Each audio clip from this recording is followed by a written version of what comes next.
Hello, my sweet friends, and welcome to DIY with Nadia.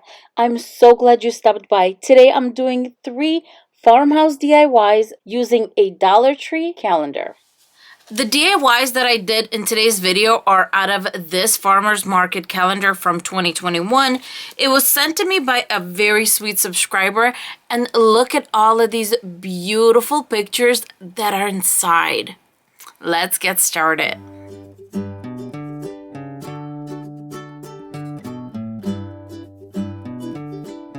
For this project, I will be using this cute little cutting board from the Dollar Tree, and the first thing I did was give it a good coat of black chalk paint. I did let it dry completely, and then I went back to see if there was any little spots that I possibly missed, and then fixed that, but in reality, it did coat really well with just one coat. Next, I'm going to cut down my calendar picture to size, and basically what I wanted was for my rooster to be in the center, and to grab that farm fresh wording on the top. Now I'm grabbing my Mod Podge, and it's going to look like I really used a lot, but I didn't. It's white and we're working on black.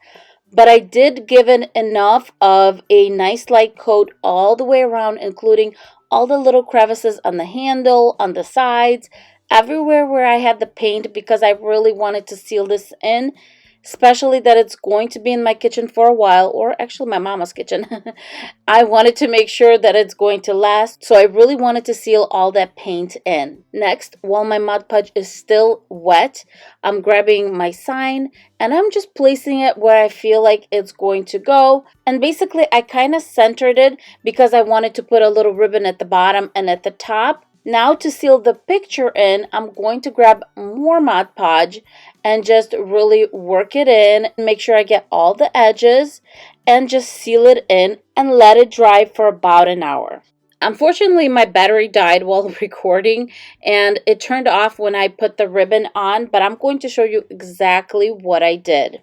As you can see, I am being supervised by Leo, but the first thing I did was grab my gingham ribbon, and this is the buffalo check. I just did a border on top and a border on the bottom of my picture and hot glued it to the back. Now for the bow.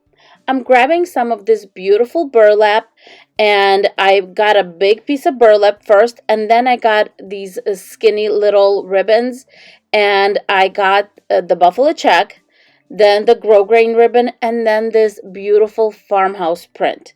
The most important thing of making a shabby bow is to make sure that you don't make it too long. If you make it too wide, the bow is going to flop.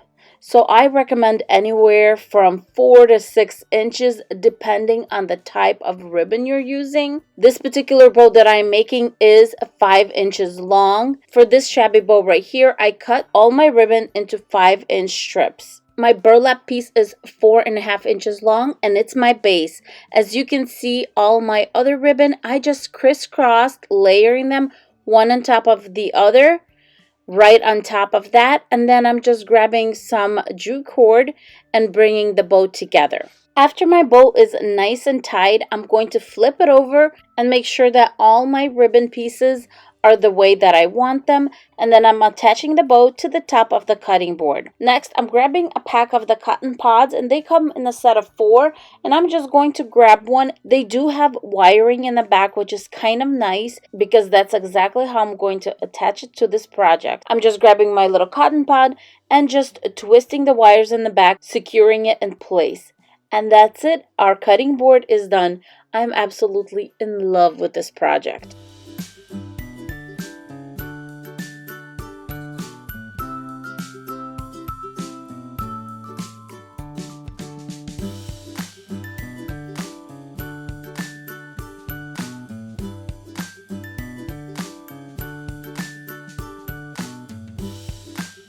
This video is part of the Friend Friday Hub that is hosted by my sweet friend Heidi Sambul DIY. All you have to do is just click on the link below in my description box after you're done watching this video, and that will take you to the next channel in this hop. You will hop all the way around from channel to channel until you get back to me, and then you have completed the hop.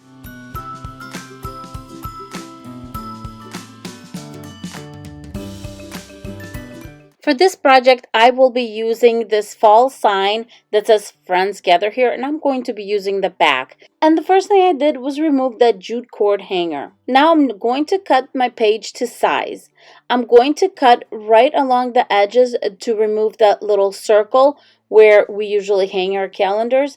And then at the bottom, because it kind of ripped funny, I am going to cut a little bit at the bottom also. Because this page fits the sign really well, I did need to make up for the space that I cut off. So I'll be using this little piece of calendar, and this came off of a different page, but because it had yellow, it matched perfectly with the yellow little leafing that you see in the picture. So what I decided to do is just blend it in and make it look like it belongs there. Because the calendar page is a big piece, I'm going to Mod Podge in sections. So first I'm going to Mod Podge the little attachment that I did. And then I'm going to start by working from right to left. You can Mod Podge any way you want, but I do recommend going slowly from side to side or top to bottom, just to make sure you're slowly going in. And another reason I do this is it's a lot less wrinkles when you do it this way. To do the edging, I'm grabbing this faux leather ribbon that I finally found at the Dollar Tree, and I'm just cutting off sections for top, bottom, and then I'm going to do side to side, and I'm just going to hot glue them in place. When the border is all done, I'm just going to cut off the edges to make sure it's nice and squared off. And then for the finishing touches, I'm grabbing 4 ivory buttons and I'm just hot gluing them to the 4 corners of my sign. And that is it. This one is all done.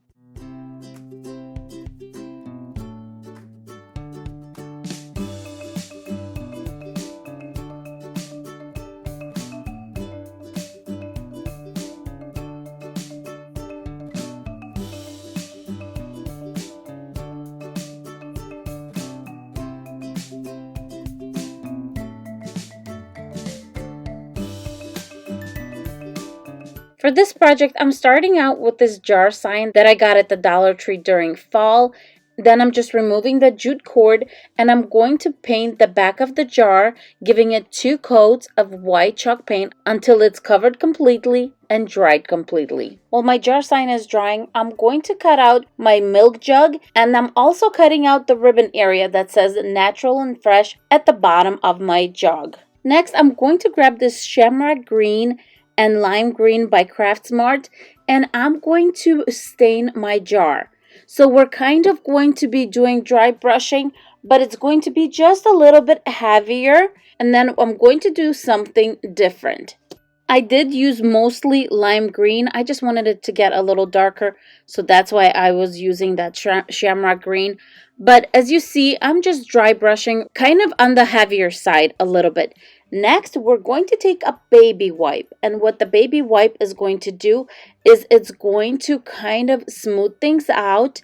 It's going to wash out some of that green, but because the baby wipe is a little bit wet, it's going to just spread it out and it's going to give our jar a green look. It's going to look like it's a green jar. After going back and forth, here is the final result. As you can see, it's not really dry brushed, but it really kind of looks that my jar is green, and that was the effect that I was going for. Next, I'm grabbing a scrap piece of fabric, and you want it to be at least 6 inches by about 14 inches.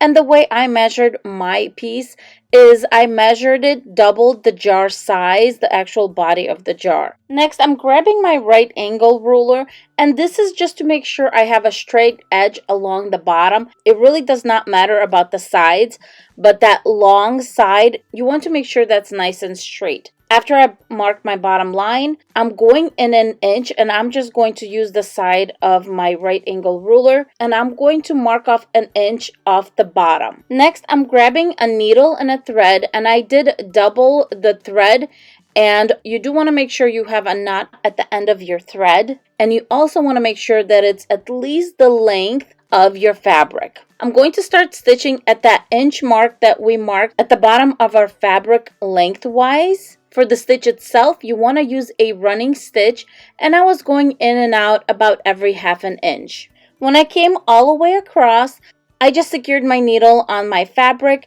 and then I grabbed my pinking shears, which are the zigzag shears, and I have a vintage pair from my mom, and I'm going right on the bottom edge that we marked off and evened out. Now I'm just grabbing my needle and pulling on the thread to make my ruffles. And I'm just going from edge to edge of the bottleneck, and then I'm just making a knot, securing all the ruffles in place. I want to be able to move the ruffles as I'm working on it, so I'm just securing the corners on the front, and then I'm turning my jar over and then securing the corners to the back of the jar, and then also securing the sides of the lid area to the back with some hot glue. For now, I'm just going to fold that extra fabric to the back of the jar and work on the front. I'm grabbing this beautiful lace ribbon, and I measured the neck of my jar and added an inch on both sides. Next, I'm grabbing this brown jute cord, and I'm going to make a fake needle. I just grab a piece of floral wire, fold it in half, and kind of use it as a needle to thread my jute cord onto my lace ribbon. And I'm going in and out kind of like a continuous stitch until I'm all done. And then I'm going to remove my homemade needle and then just pull back the jute cord until it's the length of my ribbon. Now I want to give the effect that my ribbon is going to be singeing in right there at the bottleneck. So I just grab my glue gun and I'm just hot gluing the ruffles flat onto my jar just along the line where my ribbon is going to go. Now I'm just hot gluing the ribbon to the bottleneck and securing both sides in the back. To secure my fabric in the back, I'm just going to use a piece of packing tape. For my bow, I'm grabbing about a 12-inch piece of lace, and then I'm going to thread my brown jute cord just like I did before. Now I'm just making a simple bow, hot gluing it together, and then hot gluing it to the jar. For the centerpiece of my bow, I'm just grabbing a wooden button and hot gluing it to the center. And then I'm grabbing Mod Podge and I'm going to Mod Podge the whole bottle, or the whole bottom of the bottle actually, because if I just do where the sign is, it's going to look weird because Mod Podge does have its own kind of glossiness. And so you want to make sure that you cover the whole entire jar. Next, I'm centering my cutout and then securing it in place with Mod Podge all over it.